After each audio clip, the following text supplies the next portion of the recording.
नमस्कार दोस्तों, स्वागत है आपका आपके चैनल एग्ज़ाम प्रिपरेशन विद देवी पर।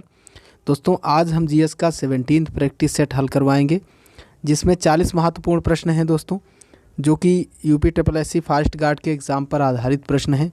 तो आप दोस्तों प्रैक्टिस सेट को लास्ट तक सॉल्व कीजिएगा। और दोस्तों साथ ही साथ हम आपको कुछ अन्य क्वेश्चंस भी बताएंगे जो आपके एग्ज़ाम के पॉइंट ऑफ व्यू से बहुत ही महत्वपूर्ण प्रश्न होंगे दोस्तों, और साथ में रिलेट करते चलेंगे, तो इससे आपके 40 और प्रश्न भी याद होने वाले हैं। तो आप प्रैक्टिस सेट को लास्ट तक ज़रूर सॉल्व कीजिएगा और कमेंट करके बताइएगा आपके कितने क्वेश्चन राइट हुए और कैसा आपको प्रैक्टिस सेट लगा। तो आइए चलते हैं प्रैक्टिस सेट की ओर।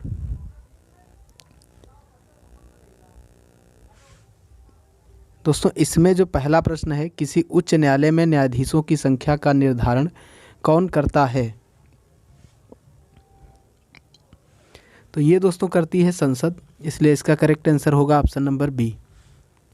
दोस्तों उच्च न्यायालय का वर्णन मिलता है अनुच्छेद 214 और 231 में। 214 के अलावा दोस्तों 231 में ये कहा गया है कि जो 2 या 2 से अधिक राज्य हैं उनके लिए एक ही उच्च न्यायालय की व्यवस्था की जा सकती है। अगला प्रश्न देखते हैं, महात्मा गांधी को राष्ट्रपिता कहने वाला प्रथम व्यक्ति कौन था? तो दोस्तों महात्मा गांधी को सबसे पहले राष्ट्रपिता के नाम से संबोधित किया था नेताजी सुभाष चंद्र बोस जी ने, इसलिए ऑप्शन इसका डी करेक्ट होगा। कब दोस्तों? तो 6 जुलाई 1944 को सिंगापुर से रेडियो प्रसारण में इन्होंने सबसे पहले महात्मा गांधी को राष्ट्रपिता के नाम से संबोधित किया था। अगला प्रश्न देखते हैं। अगला प्रश्न है दोस्तों, भारत में मुद्रा आपूर्ति की स्थिति के संबंध में कहा जा सकता है कि? तो दोस्तों मुद्रा आपूर्ति की स्थिति के संबंध में क्या कहा जा सकता है? तो इसमें दोस्तों कहा जाता है जनता के पास मुद्रा बैंकों में जमा से कम है। दोस्तों जो जनता के पास मुद्रा है वो बैंकों में जमा से कम है, इसलिए ऑप्शन इसका ए करेक्ट होगा। अगला प्रश्न है, एक डेटाबेस से डेटा प्राप्त करने के लिए निम्नलिखित में से किस लैंग्वेज का उपयोग किया जाता है?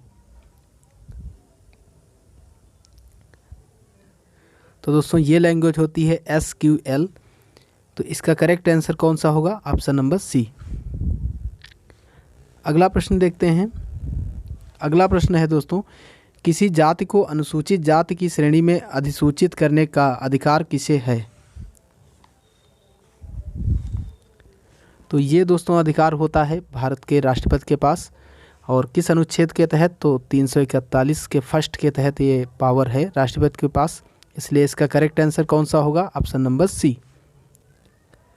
अगला प्रश्न देखते हैं, भारत में राष्ट्रीय आय का मापन किस एजेंसी के द्वारा किया जाता है?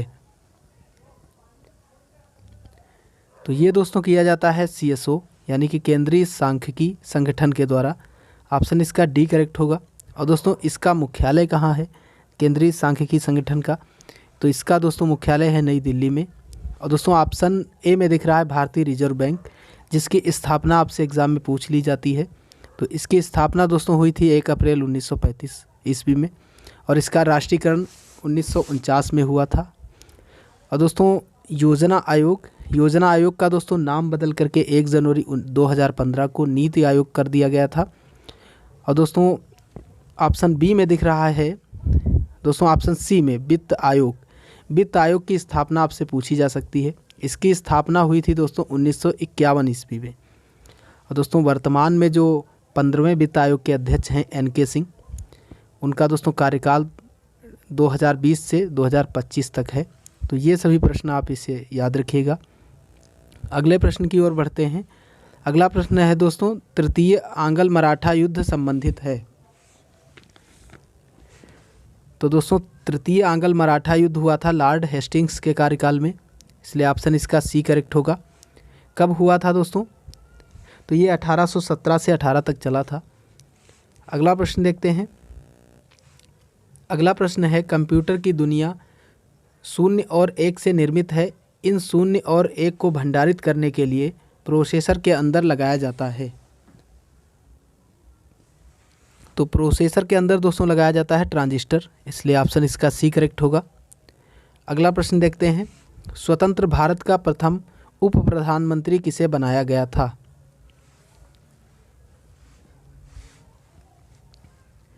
तो दोस्तों ये बनाया गया था सरदार वल्लभ भाई पटेल को, इसलिए ऑप्शन इसका सी करेक्ट होगा।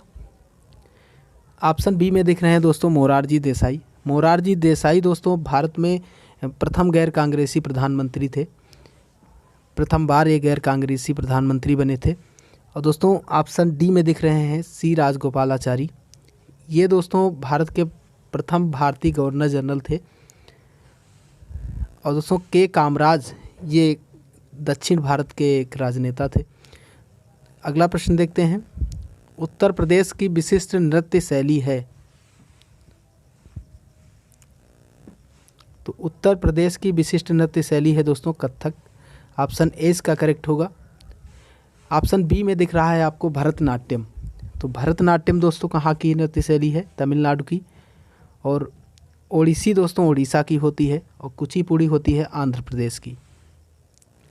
अगला प्रश्न देखते हैं, भारत में विद्युत आपूर्ति सबसे पहले कहाँ शुरू हुई?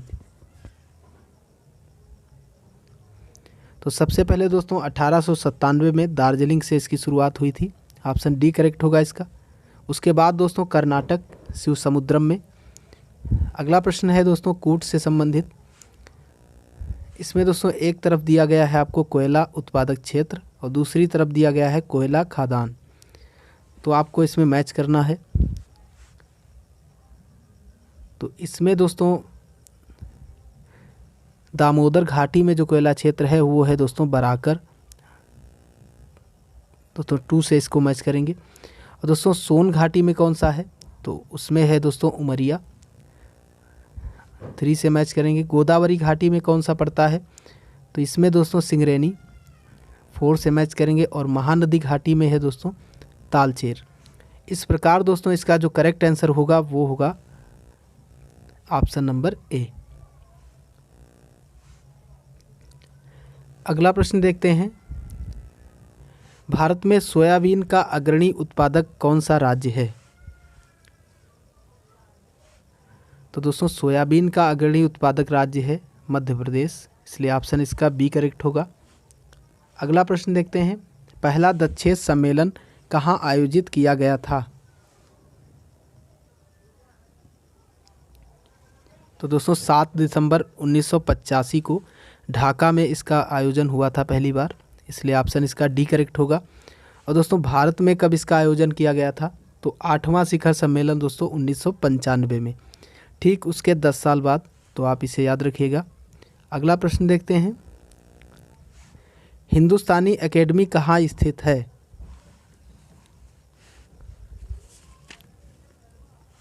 तो ये दोस्तों स्थित है इलाहाबाद में। ऑप्शन इसका ए करेक्ट होगा। इसकी स्थापना क्यों की गई है दोस्तों? तो इसकी स्थापना की गई है दोस्तों भारतीय भाषाओं की रक्षा और विकास हेतु। अगला प्रश्न देखते हैं, भारत के चौथे राष्ट्रपति थे?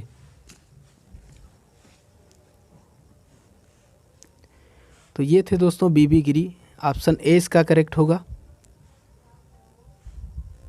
दोस्तों डॉक्टर जाकिर हुसैन की मृत्यु होने के बाद करीब 1 महीने तक इन्हें कार्यवाहक के रूप में बनाया गया था।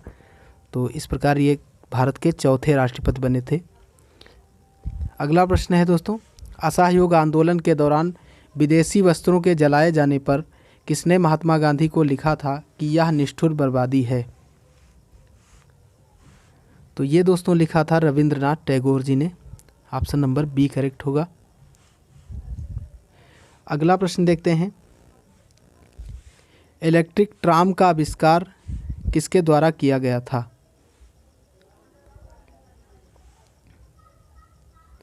तो ये दोस्तों किया गया था फियोडोर पिरोत्स्की के द्वारा, इसलिए ऑप्शन इसका ए करेक्ट होगा। अगला प्रश्न देखते हैं, भारत का उच्चतम न्यायालय किसके द्वारा स्थापित किया गया था? तो दोस्तों इसकी स्थापना की गई थी 1773 के रेगुलेटिंग एक्ट के तहत। ऑप्शन ए इसका करेक्ट होगा। अगला प्रश्न देखते हैं, संपत्ति बाजार में रियल एस्टेट किसे कहा जाता है?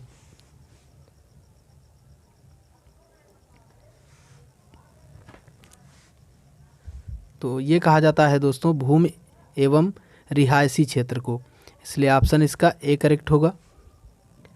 अगला प्रश्न है दोस्तों, प्लासी का युद्ध लड़ा गया था?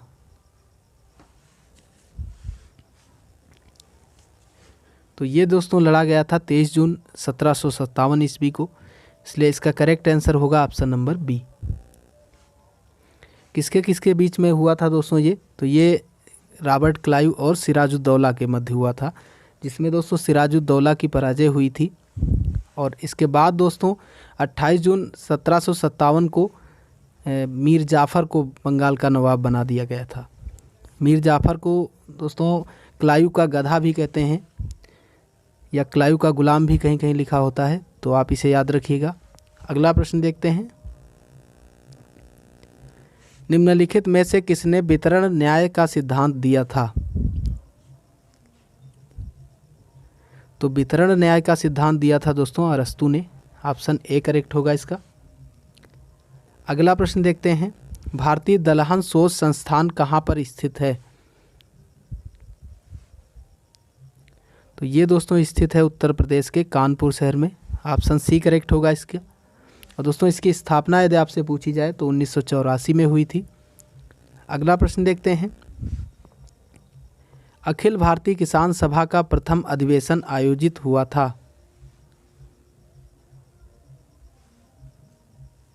तो दोस्तों इसका आयोजन कहाँ किया गया था?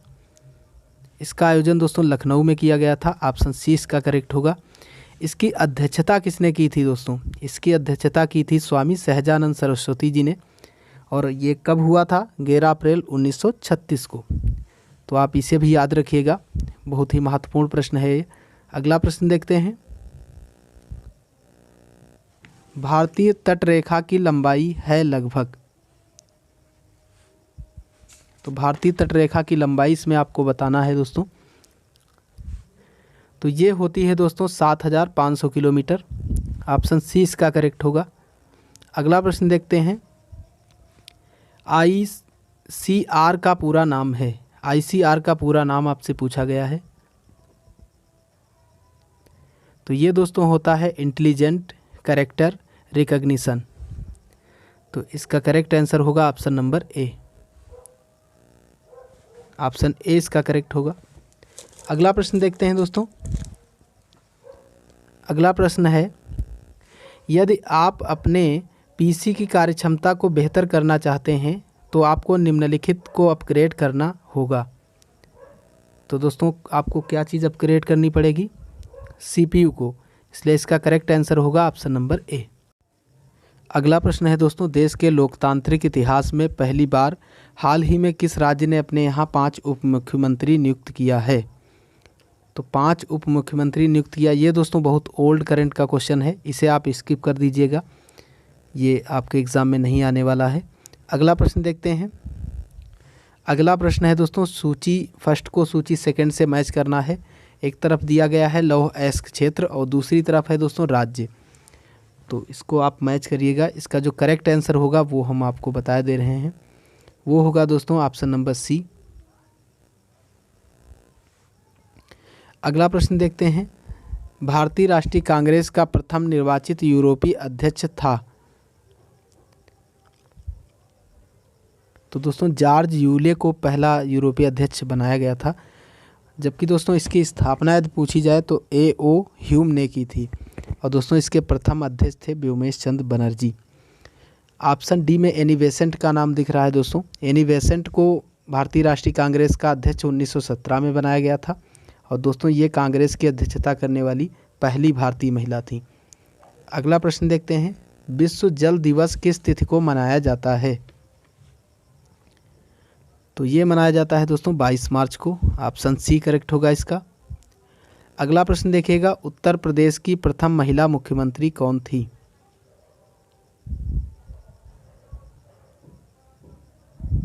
तो ये दोस्तों थी सुचेता कृपलानी। ऑप्शन बी इसका करेक्ट होगा। अगला प्रश्न देखते हैं। गांधी जी द्वारा असहयोग आंदोलन किस कारण वापस लिया गया था? तो ये दोस्तों लिया गया था चौरी चौरा कांड की वजह से। ऑप्शन ए इसका करेक्ट होगा दोस्तों। हुआ क्या था दोस्तों? चौरी चौरा कांड जो हुआ था उसमें बहुत हिंसा में बहुत काफ़ी लोगों की हत्या हुई थी दोस्तों, और एक चौकी में आग लगा दी गई थी जो चौरी चौरा चौकी थी उसमें। ये दोस्तों स्थित है गोरखपुर ज़िले में। वर्तमान में इसका स्थान क्या है? गोरखपुर ज़िले में। तो आप इसे भी याद रखिएगा, पूछा जाता है चौरी चौरा वर्तमान में कहाँ स्थित है। तो इसकी वजह से, इस हिंसा की वजह से दोस्तों गांधी जी ने जो उनका ये असहयोग आंदोलन था उसे वापस ले लिया था। अगला प्रश्न देखते हैं। भारतीय संविधान के किस मौलिक अधिकार में कहा गया है कि यदि किसी नागरिक को लगता है कि राज्य द्वारा उसके किसी मौलिक अधिकार का उल्लंघन हुआ है तो इस अधिकार का सहारा लेकर वह अदालत में जा सकता है? तो दोस्तों इसका जो करेक्ट आंसर होगा वो होगा ऑप्शन नंबर बी, संवैधानिक उपचारों के अधिकार में। इसका वर्णन मिलता है दोस्तों अनुच्छेद 32 के तहत, और इस अनुच्छेद 32 को दोस्तों डॉक्टर भीमराव अंबेडकर जी ने संविधान की आत्मा यानी संविधान का हृदय कहा है। तो इसे भी आप याद रखेंगे। अगला प्रश्न देखते हैं। आईसीसी क्रिकेट विश्व कप 2019 का विजेता है। तो इसको दोस्तों जीता था इंग्लैंड ने, किसे हराकर? न्यूजीलैंड को। और दोस्तों यहीं से आप एक प्रश्न और याद रखिएगा। ये दोस्तों आईसीसी क्रिकेट की जो प्रतियोगिता अगली बार है वनडे की, इसका आयोजन अगली बार इंडिया में ही होने वाला है 2023 में। कौन सा क्रम होगा दोस्तों? 13वें क्रम का होगा ये। तो ये आप याद रखिएगा। अगला प्रश्न है, वन अनुसंधान संस्थान कहाँ स्थित है?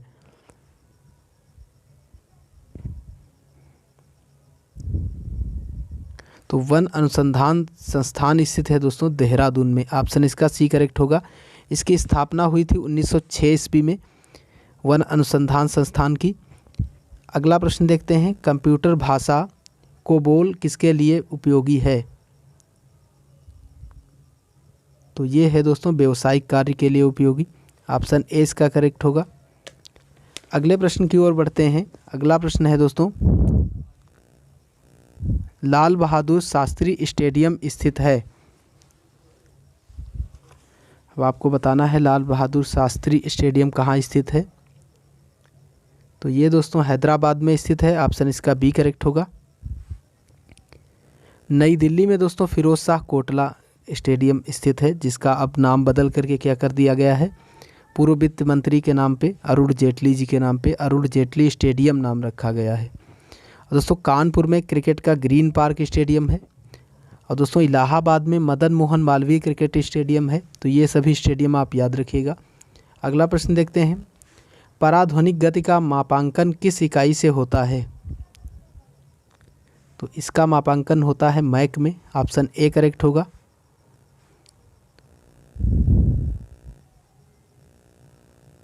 रक्त लाल दिखाई देने का कारण होता है।